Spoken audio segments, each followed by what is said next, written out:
the ass and his masters. A gardener had an ass which had a very hard time of it.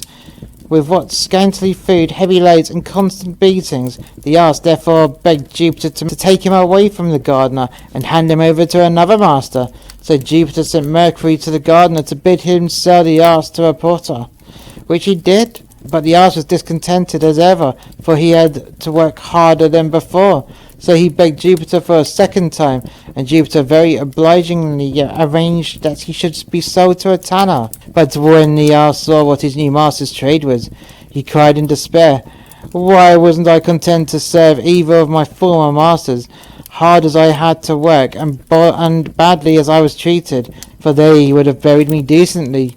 But now I shall come to the end of a tanning vat. Servants don't know a good master till he have served the worse."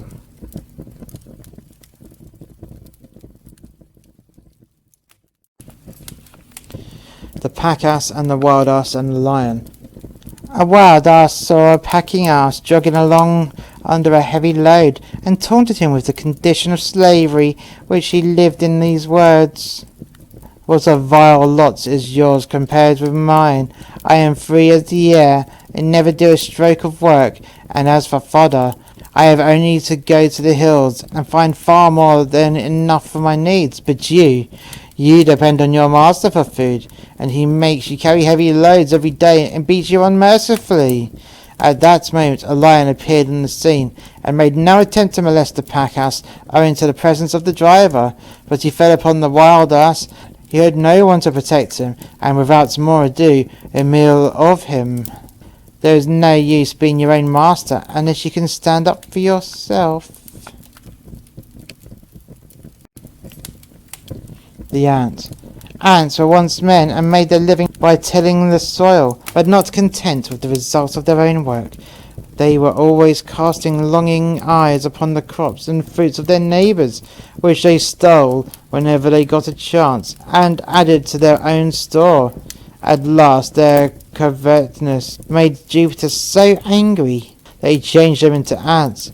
But though their forms had changed, their nature remained the same, and so to this day they go up among their cornfields and gather the fruits of others' labour, then store them up for their own use. You may punish a thief, but his bent remains.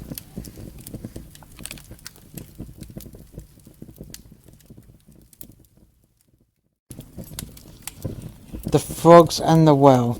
2 frogs lived together in a marsh, but one hot summer the marsh dried up, and they left it to look for another place to live in.